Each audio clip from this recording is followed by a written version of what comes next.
Kurt, thank you so much for joining us and being willing to again join us on the First Person program. So we're glad to have you back this year. It's a pleasure.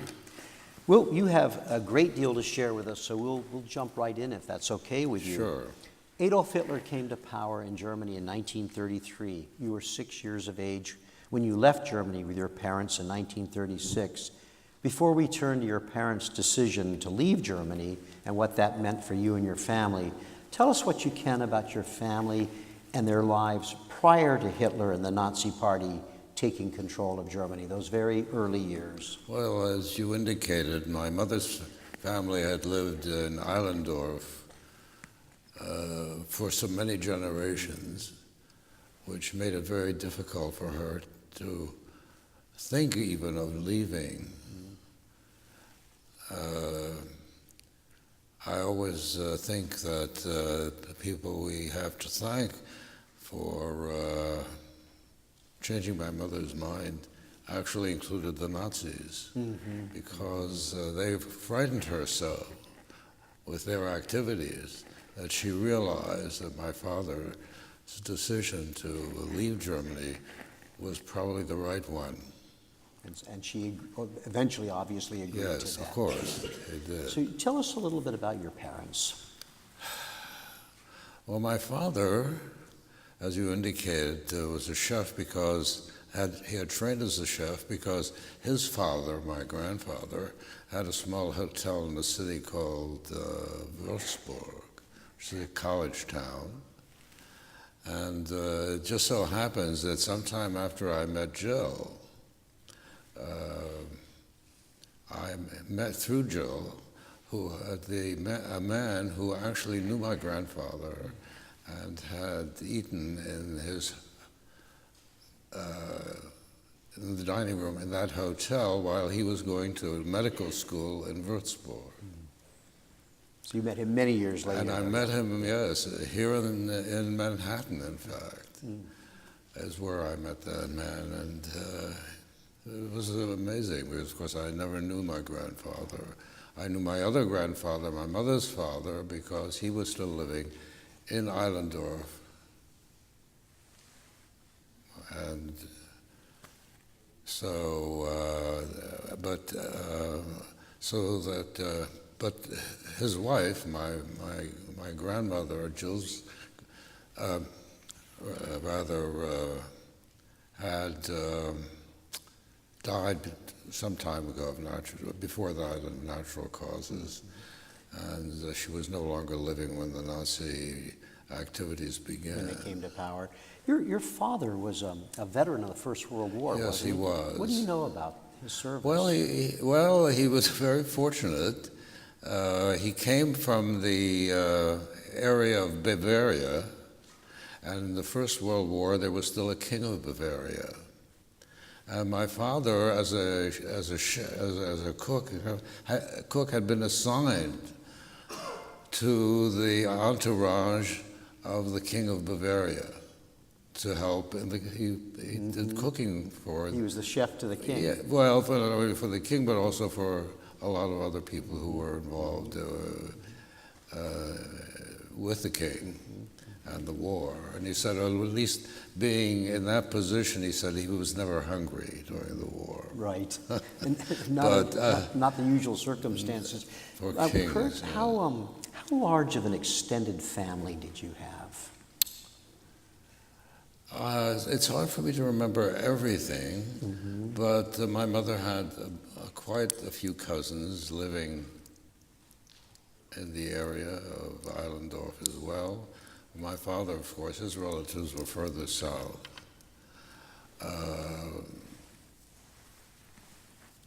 I can't, having left the age of 6, right.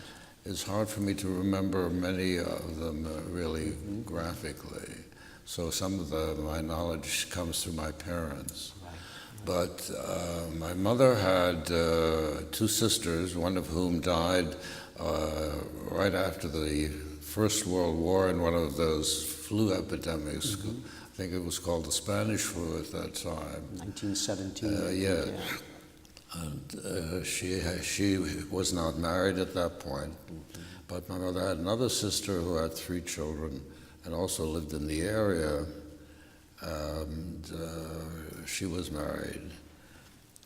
I mean, she had the 3 children, so I saw them a great deal because they lived in that area, but it was interesting. On one of our trips back to Germany, when we returned to the United States, we had a letter from someone in Eilendorf and said she had seen our picture in the local newspaper, and she wanted to us to know that she had been a great friend of one of my cousins, the daughter of my mother's sister, the one I was talking about, that had the 3 children. So this is many years after the war. Yes, this was many years after the war, and she included a class picture which included my cousin Ilse. And it was a very sad story. They had been close friends, and when this business of segregating the Jews came about, Ilse was forced to leave the school, but they were close friends, and they would meet clandestinely in a park periodically. She said for some, I guess it was over a year that they met clandestinely, and then she said one day she never showed up again. And we don't know what happened to that particular family. The records don't show it, but obviously all of them perished because there was no trace of them. And this was really one of the few times that I met someone who actually knew my cousin. And when she wrote to you, did she inform you about all of that? Yes. Kurt, it was, as you started to tell us about your mother agreeing that she was frightened by the Nazis, it was time to go. So it really wasn't long after Hitler and the Nazis came to power that your parents did make the decision to leave Germany.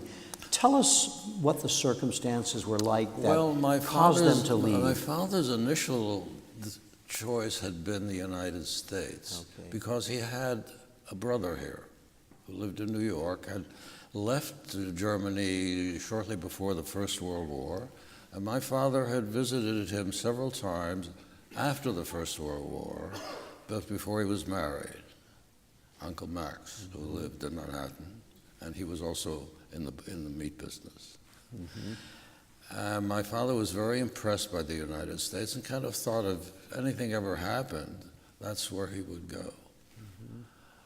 Well, unfortunately, sometime between the last visit of my father to the United States and Hitler coming to power in 1933, Uncle Max died. And Uncle Max was the only contact. So at that point, my father had no more contact to the United States. So that option just closed off? It did close off. Okay. Now, my mother, however, had quite a few relatives that had gone to Palestine. They were ardent Zionists and had gone there, had nothing to do with Adolf Hitler. Before Hitler, his name was in any way recognizable, they had already gone to Palestine. So she had 2 sets of aunts and uncles in Palestine and a handful of cousins. And they informed my parents that an agreement had been negotiated by the Jewish Agency in Palestine, which kind of acted as the intermediary between the Jews in Palestine and the British government, which was governing Palestine after the First World War, when the Ottoman Empire was broken up, and these various parts of the empire were given supervision by European nations. The British, among other places, got Palestine to govern. So they controlled Palestine, Exactly. And the agreement that the Jewish Agency had been able to negotiate was that the British would allow more immigration from Germany for the Jews who would come to Palestine, and they would get some benefits that they would not otherwise have gotten, which included citizenship as Palestinians after 2 years of living in the area.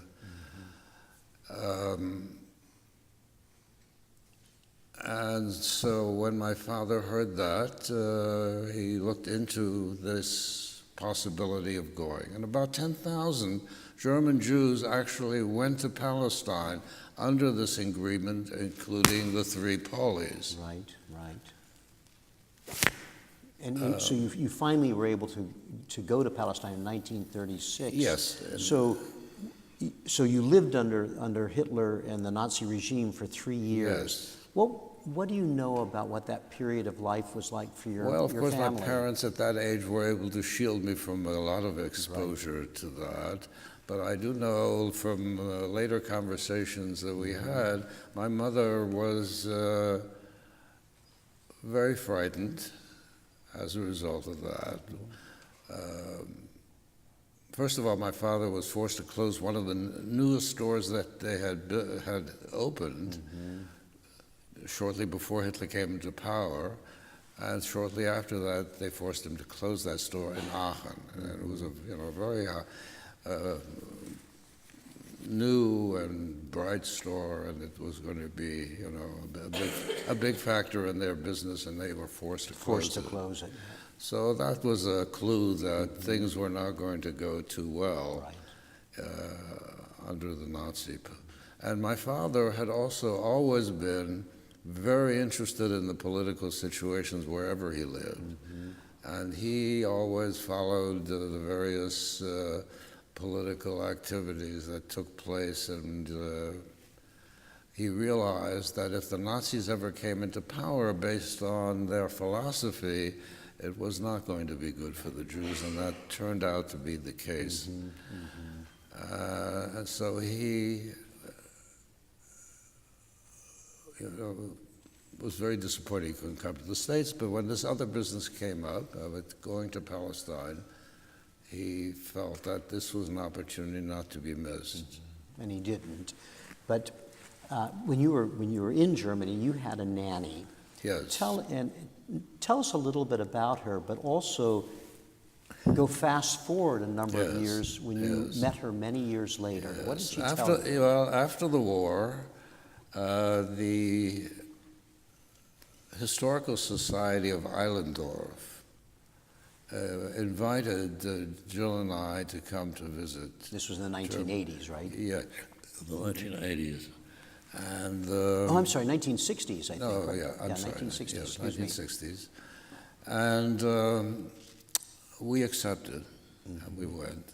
It was a very interesting experience. They took very good care of us. They showed us a lot of the area and where my mother's family and activity took place, and the Jewish cemetery is a small Jewish cemetery in Eilendorf, where my mother's ancestors, mine, are buried. And in fact, my great-great-great-grandfather was one of the oldest stones in that cemetery, and we found it.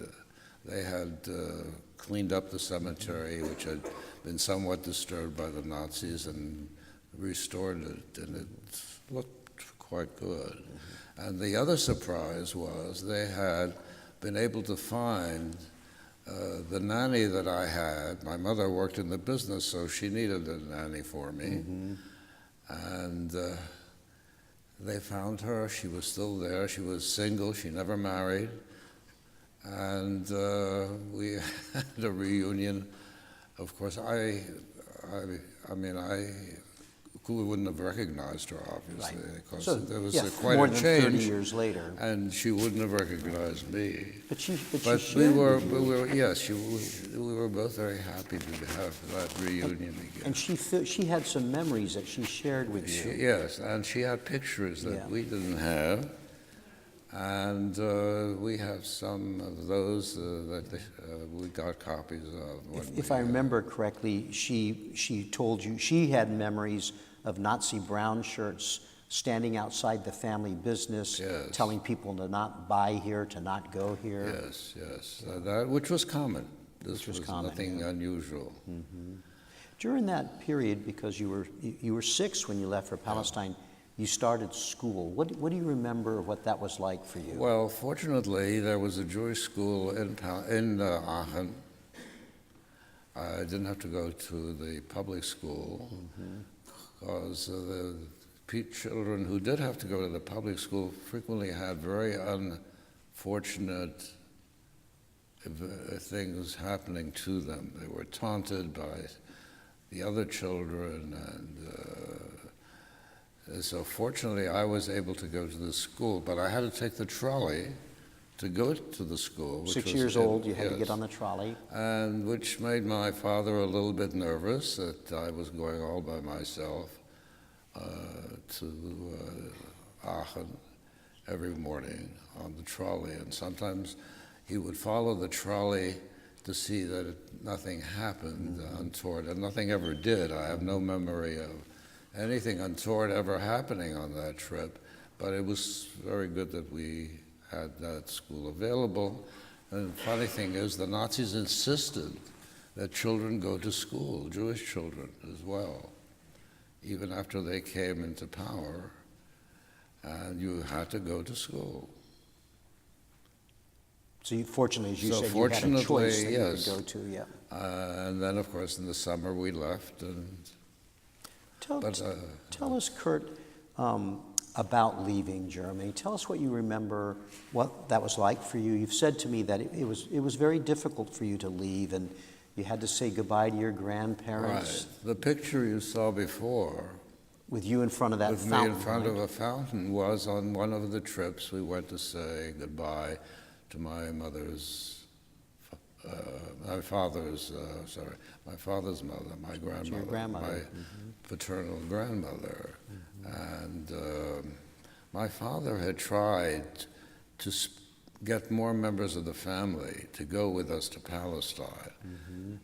In the meantime, he had a nephew, as you saw in that picture when we were in Palestine, who had gone 1 year earlier.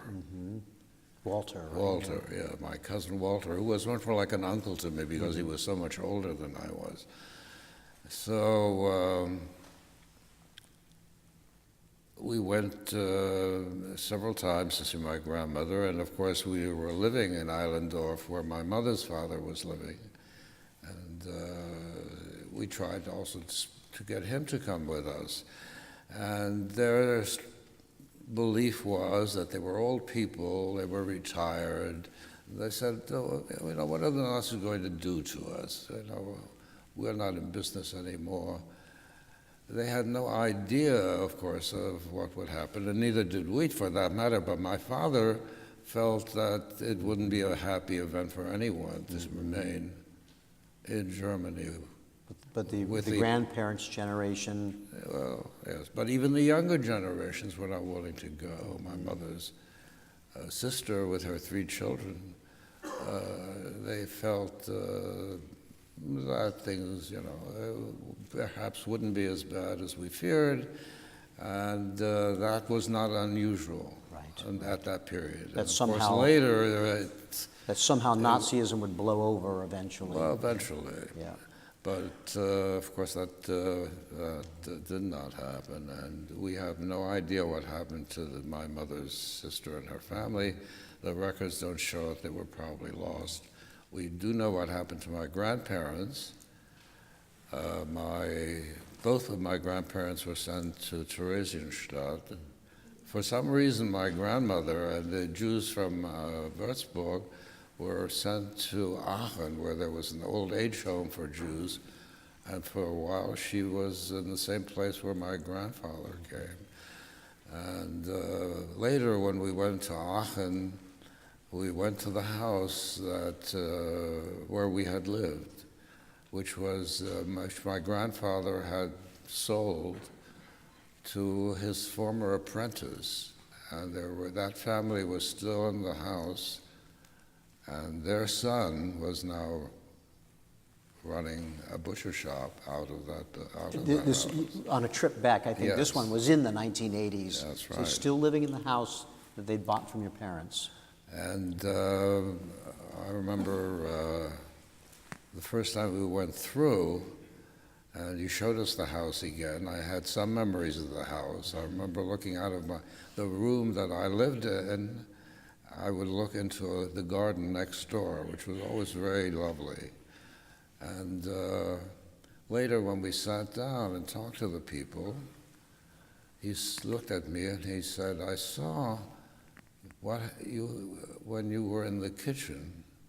He said, "I saw that you noticed what we did." And what had happened was, one of my earliest memories, we had a sunken kitchen in that house. It was like 2 steps down. And I took a fall from the step and fell flat on my face, just like this. And blood I just bleeding terribly and crying. And that's one of my earliest memories. And when I walked into that kitchen, It came back to you? no. No. Yeah, I looked for that. Yeah. And the kitchen wasn't sunken at all. And I thought, why do I have this ancient memory? And this man said to me, he said, "I saw the look on your face. You saw that we had leveled out the kitchen and it was no longer sunken," which I felt better after that because that was a true memory. It's one of the earliest memories I had. But they were a little, I wouldn't say they were surprised that we came back, but I think they were a little shocked and they were a little prepared. And sort of when we came back, they were quick to point out, they said that, they were not Nazis. And that They made a point of telling you that? Yes, Yeah. and the man had been an apprentice to my grandfather Right. originally, and now his son is, Has your family home? yes, Yeah. that my grandfather had sold that house. I don't know how valid that sale was in the sense of whether there was any force used to have him sell it. It may not have been, because it was shortly after, but that was kind of a difficult memory. And So it was Kurt- a difficult trip back. And my cousin from Israel, whose father was my uncle, he was my mother's brother, came with us because he, at that time, was working in the Israeli embassy. And this was also where his father grew up, and he went with us. And it was a very difficult I'll visit. bet. And Kurt, now, after you've had to go say goodbye to your grandparents, do you recall the move, you're 6 years old, the move to Palestine, where you stayed for 2 years? What was that time like for you and your family? Well, for me, of course, children adapt very quickly to these new things. It was difficult for my parents. First of all, they didn't speak the language. Secondly, leaving all these people behind was difficult, their families. And it was not long after we got to Palestine, I think, that my parents, showed that their concerns were valid. Things seemed to be going from bad to worse after 1936. But nothing we were able to do about it. It got to be too late for them to leave. The rest of the family to leave, because, yes, because with the British cut off this immigration from Germany after about, as I said, about 10,000 German Jews had gotten to Palestine under that agreement. But the British meantime- closed it, so Yes, other family members they were couldn't getting a come. lot of objections from the Arab population that they were letting all these Jews into Palestine, and so they closed it off. What did So as you said, it's difficult for your parents. They moved to Palestine. They don't speak the It was language. difficult for my parents to make a living Yeah. there because... How did they do that? Because the shipping business, the trucking business turned out not to be so great for two families to live on because the economic situation in Palestine, when there was a worldwide depression on it, affected Palestine as well. And my father always said he could, figure almost to the day when he would spend his last piastre in Palestine. And so he was very concerned. And so they had a hard time in Palestine. And you shared with me that you took in boarders to have a little income. Yes, they would cook dinners for people and serve them and make some money that way. And what happened while we were in Palestine, another brother of my father's, my uncle Theodore, got to the United States through his wife's family, who lived in Cincinnati. My Aunt Julia had this brother who had come as a very young man to America. And when the Nazis came in, he realized very quickly that his three sisters in Germany could be in trouble if he stayed there. And the guy was able to bring them over, and all three of those families came to Cincinnati. And those people were willing to sponsor us as well. They were a very nice family, and they realized things for Jews in Germany were not getting better. So he was able to bring his sisters out in the 1930s as well. Yeah. So he brought them in, and we came from Palestine. Yeah. Now that sounds like sort of around the way, but had we not gone to Palestine, had we stayed in Germany and wanted to come over to the United States, it would have been more difficult than it was from Palestine, because the demand for people to come was so great from Germany, and the wait was so long because of the quotas that we never would have gotten out. In fact, the waits were years for. Absolutely. And so people could not get out, but because you were. These families came out because they had the brother had realized early enough that his sister should come out and was able to provide them with an affidavit very quickly, and so they got out safely. Had he put it off too long, the wait might have been too long, and the war would have broken out. And of course, many people were just exactly in that trouble. But your circumstances that you were describing, and then there weren't that many people in Palestine trying to get the U.S. so you could come. Yes, there were quotas for most every country, and there was a small quota from Palestine, and which was undersubscribed. People weren't leaving Palestine to come to the United States. So that worked tremendously to your advantage. Yes, of course. One of the problems was we had to pay for our trip from Palestine to the United States. We didn't want to use these people, and we didn't have enough money for the fare. And what had happened was when my parents first came to Palestine, they had gotten involved with a co-op who said that they would be able to find them jobs. And my father, in addition to what my father was doing there with the trucking business, he was seeing if he could also perhaps get a job in addition to that. Then maybe Walter could handle my cousin Walter could handle the trucking business. So they wanted to, and the co-op had never been able to do anything for my parents along that, and that money, it was a considerable amount of money in terms of then. To bring 3 people to the United States? Well, we only needed to bring 1 because we had enough money for 2. Okay. My parents went down. In fact, my mother was the one who went down, and she asked for the money back, and they turned her down. So she came the next day, and she asked for the money back again, and they turned her down. So my mother sat down and started crying, and she cried. My mother was very good at crying.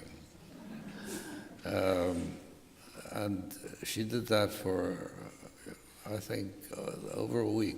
Every day? Every day. Yep.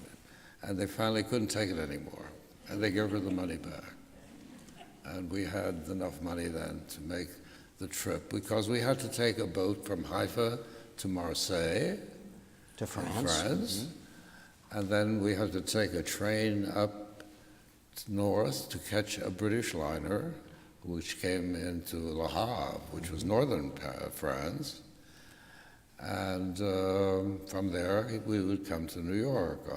The Queen Mary was the name of the ship we came in on. It was one of the very well-known ships. And it's now a hotel, by the way, in California. Right, right.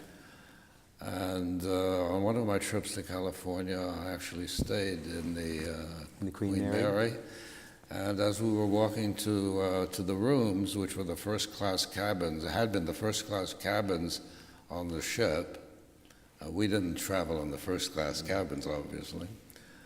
The bellman asked me whether I'd ever stayed with them before. And I said, well, actually, I did. That I had come across this ship to the United States. Well, he looked at me like I was Julius Caesar. He couldn't imagine that anybody was old enough to have come across this ship when it was not a hotel. North Atlantic, yes, which was now a hotel. Yeah. He was a bit taken aback. He was impressed. Do you remember that ship ride? Do you remember coming across? I do remember. Yeah. I do remember. It was December. Mm-hmm. The Atlantic is kind of rough in December. Mm-hmm. My parents got terribly seasick. And fortunately, I didn't get very seasick as a little boy. And I ran, and it was a wonderful ship for little boys to run around on. And they were very kind to the little boys. Mm-hmm. They gave us toys, and we had places where we could play. They provided facilities and supervision. And so it was a very happy time for me on the boat. I remember you telling me, I think, that was first time you ever had a Brussels sprout. Yes. British are big on Brussels sprouts, and I had never eaten Brussels sprouts before. So you arrive in the United States, you're in New York City, but you wouldn't stay there long. What didn't stay there long. We stayed there, I think, 2 nights in a boarding house, and then took the train to Cincinnati, Ohio, where we spent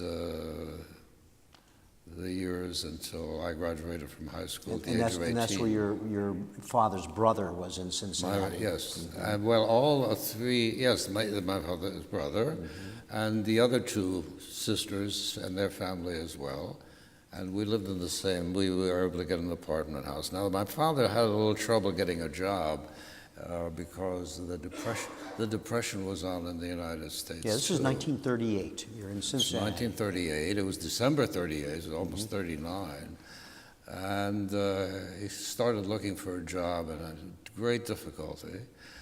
And finally got a job preparing vegetables for a very large cafeteria-type operation. Mm-hmm. And all he did was prepare, but he didn't do any cooking. All he did all day was prepare the vegetables for the kitchen. Essentially peel potatoes. Yes, and peel potatoes, peel onions, do whatever it took, shredded them and whatever was called for, mm-hmm. which didn't pay too much money. It was very difficult for him. He said the only really advantage of the job was he always had a trolley seat to himself because nobody sat next to him. He smelled so of onions. So, but one day he's going to this job, and somebody calls his name on the street, Hugo. And he's just, flabbergasted. Who knows? I mean, he's in Cincinnati. How long? A few months. And he didn't know he knew anybody. He didn't know anybody in Cincinnati. And he turned around, and there was a man there who had studied with him in Switzerland when he learned his trade. As a chef. As a chef. Mm-hmm. And this man was now a chef in one of the large downtown hotels in Cincinnati. And he said, "Hugo, what are you doing here?" And my father told him his tale of woe about why they had left Germany and so forth. This man was not a German. Mm-hmm. And he said, "And you're doing what?" He said, "Peeling vegetables, preparing vegetables." He says, "That's a terrible waste of talent." He said, "Meet me in the Union Hall next Tuesday." He said, "And I will see that you get a job." And he did. And he did. And he did. And my father got a job as a cook in a in a restaurant, rather, run by two Jewish brothers, a sort of a businessman's mm-hmm. restaurant in downtown Cincinnati. And they hired him as a cook, and very quickly became the chef, because being a chef is much more than cooking. Mm-hmm. Mm-hmm. That's important, but mm-hmm. what's also very important is buying. And they noticed that my father seemed to know something about that. If you don't buy the right things, of course you have a problem. But you could buy the right things. If you buy too much, right. you're in trouble again. And my father had a very good handle on purchasing, and so he very quickly became the chef there.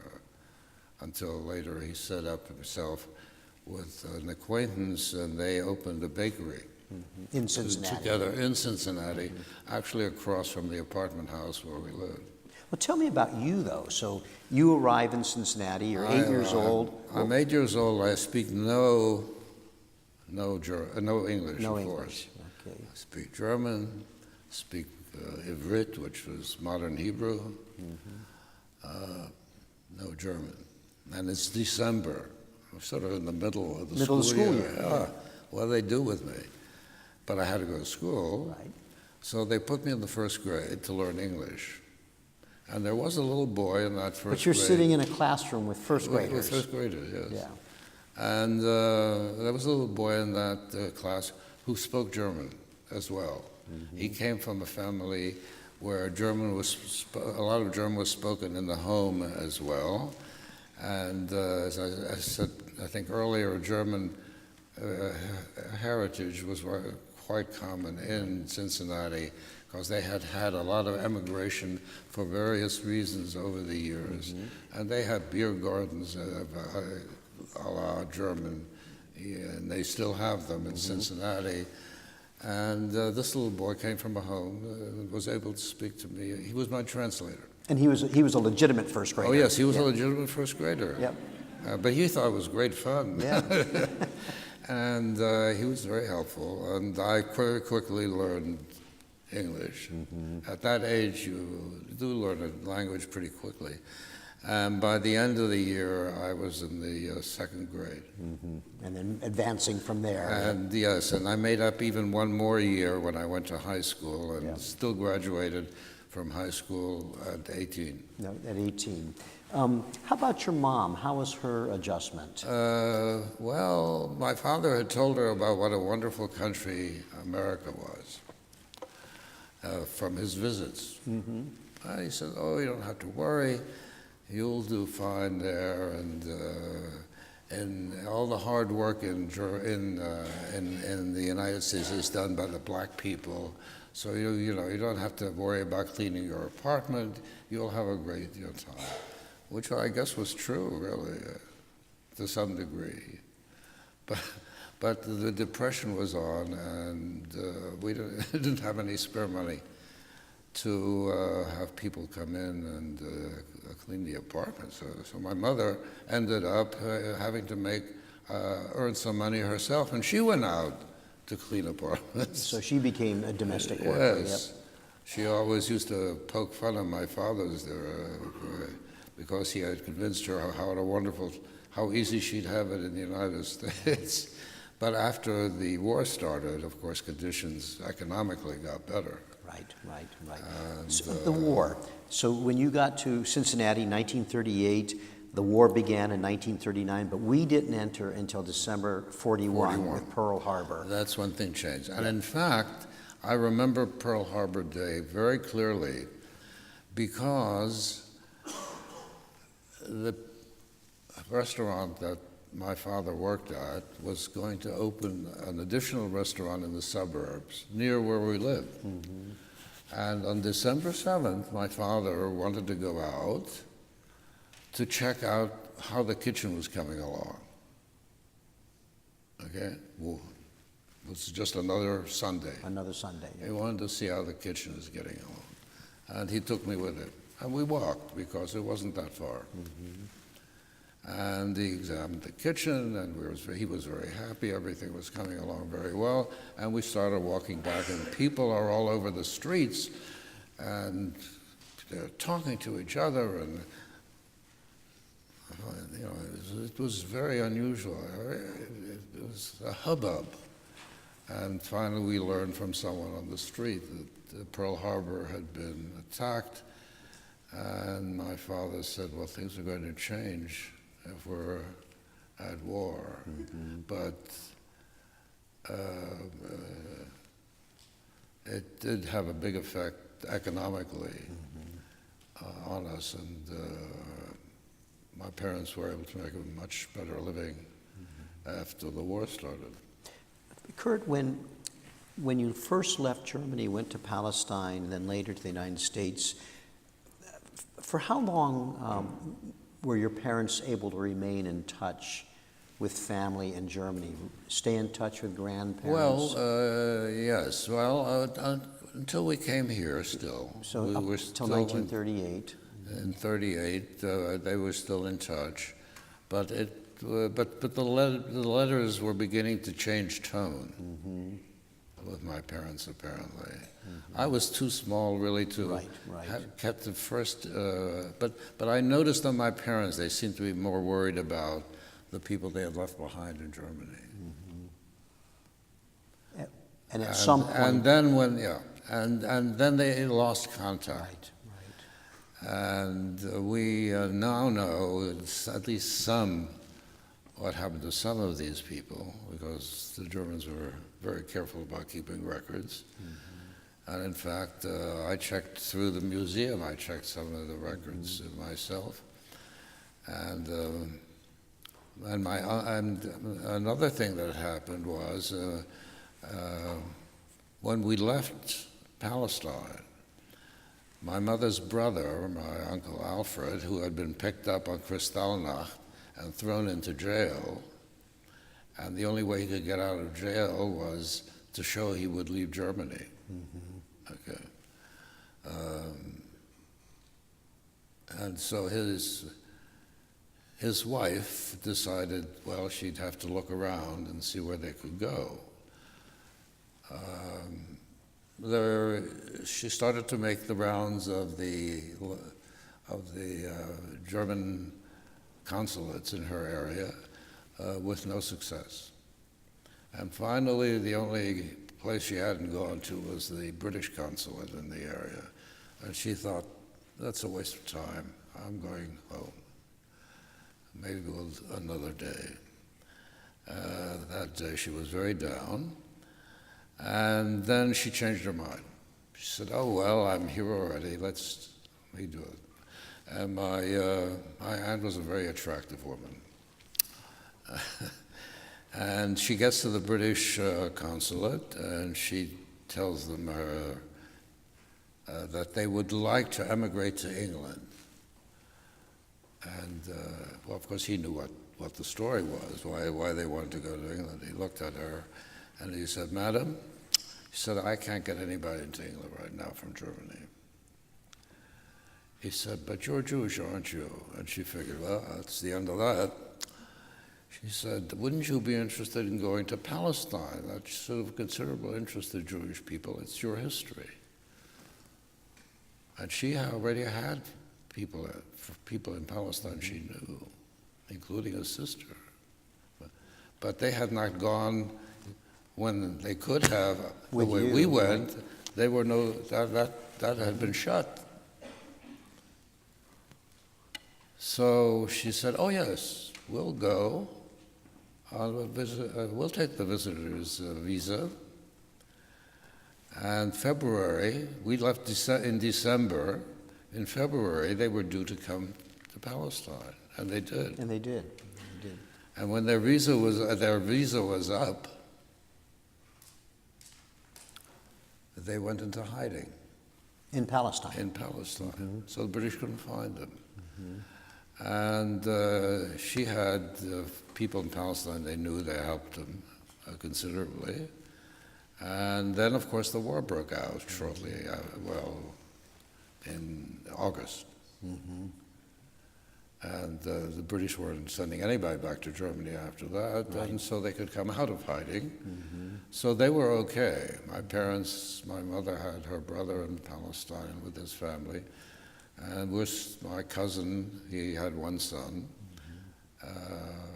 and my cousin and I are very close, and he's visited us several times. In fact, already when we were back to New York, he visited us, and he is the one who went with us to my grandfather's and my mother's parents' old home in Islandorf, because that was also where his father had grown up. Kurt, when the war ended in 1945, when did your parents, and you, but your parents, when did they learn what happened to all of the family that I had don't know remained exactly.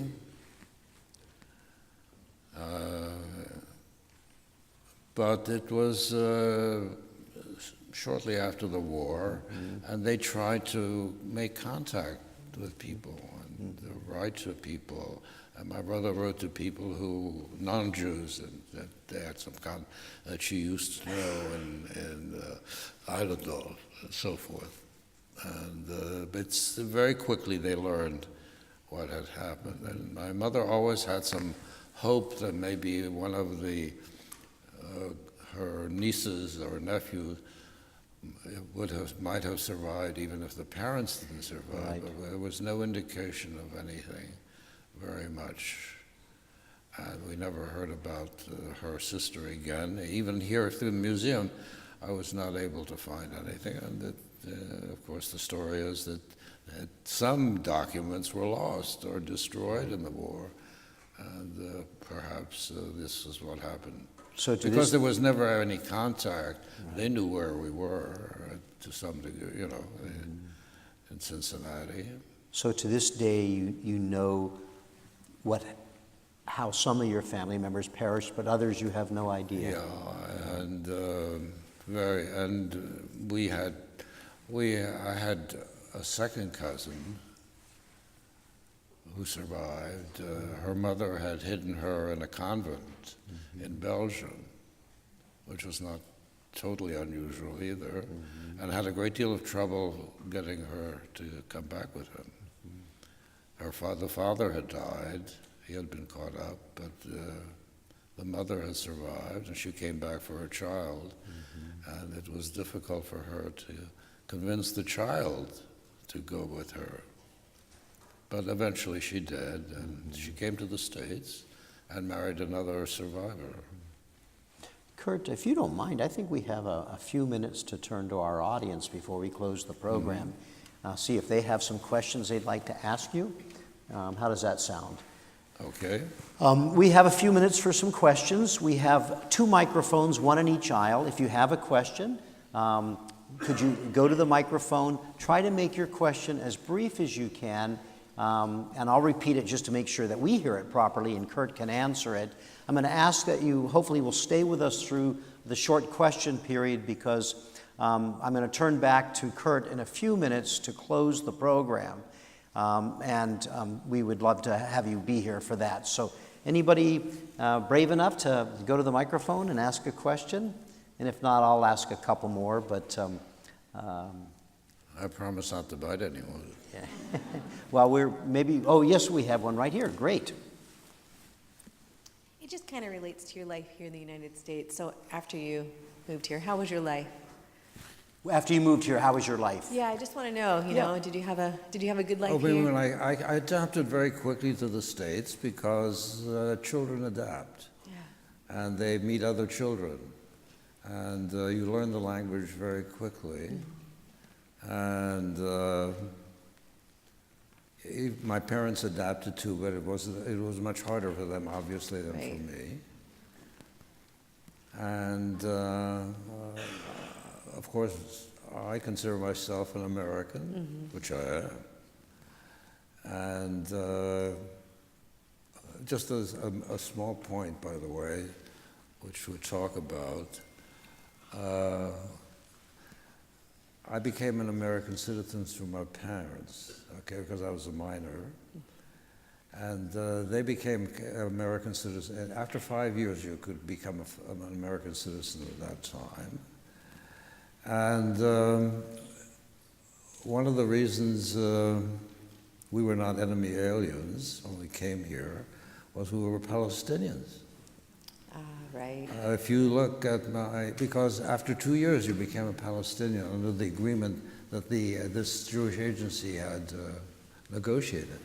So after 5 years here, we became citizens. And if you look at my citizenship papers where it says previous nationality, it says Palestinian.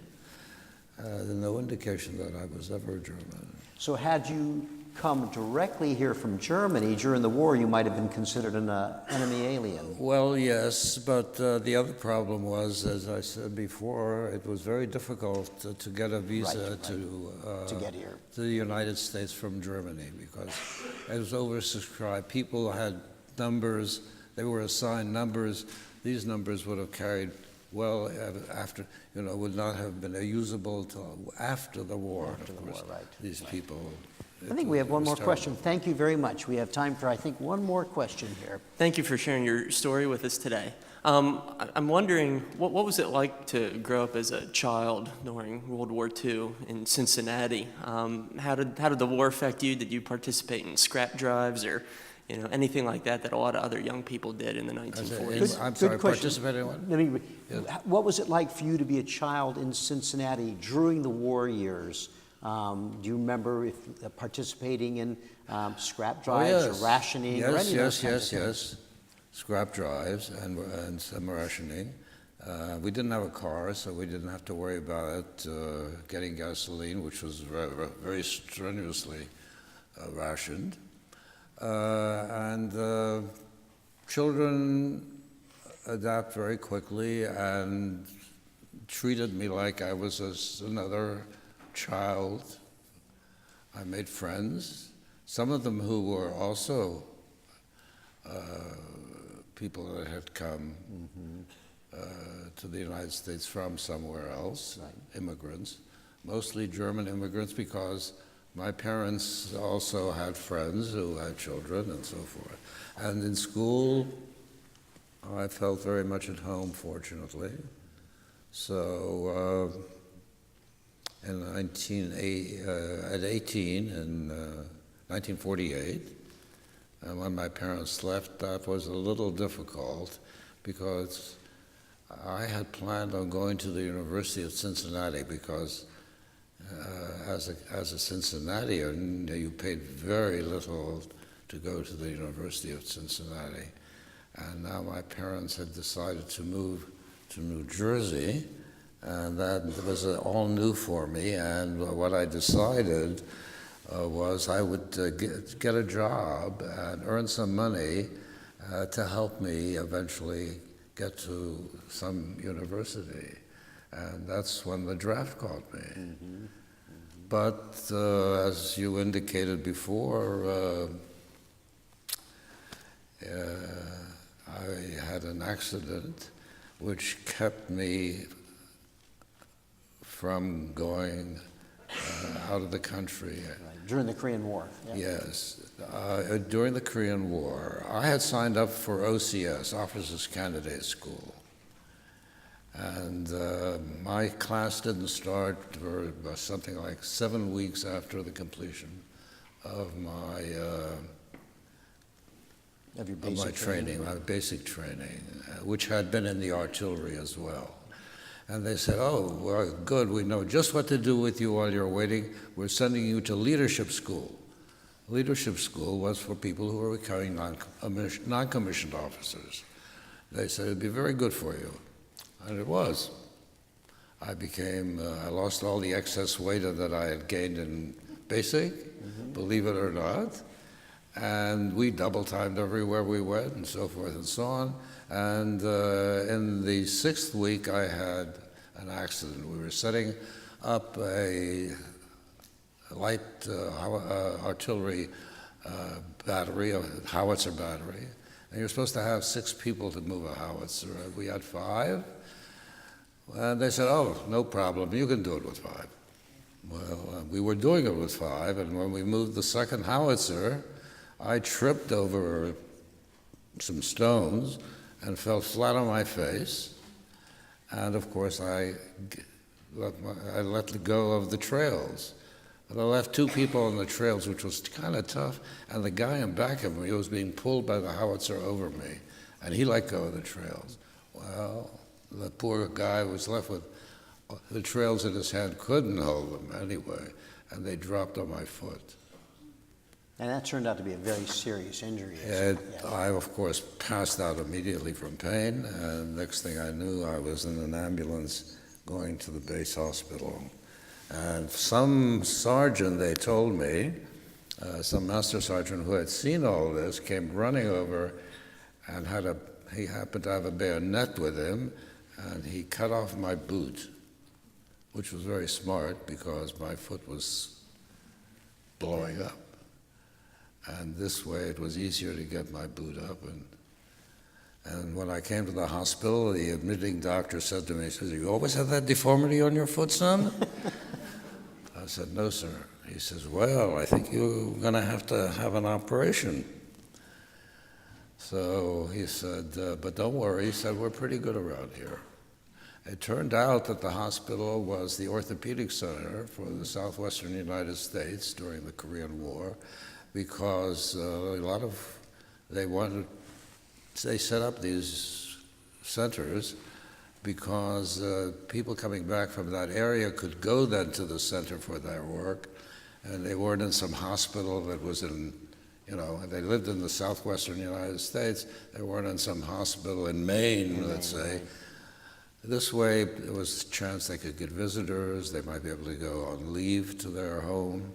So they had spread these various hospitals around, some base to base. And this particular hospital was an orthopedic center. They fixed me up. Your good fortune there. I was very good fortune, and it took a long time to heal. And by the time I healed, I didn't have enough time to be sent overseas because you needed a year to be sent overseas. So I I fought the Battle of Arkansas there for fully my time. And that was it. That was it. I'm gonna turn back to Kurt in just a moment to close our program. I want to thank all of you for being with us. Remind you that we'll have programs each Wednesday and Thursday through the middle of August. All of our programs in April will be live streamed, and all of our programs will be on the museum's YouTube channel, so you can see other programs that we have this year with other survivors. When Kurt is finished, he will remain on the stage here.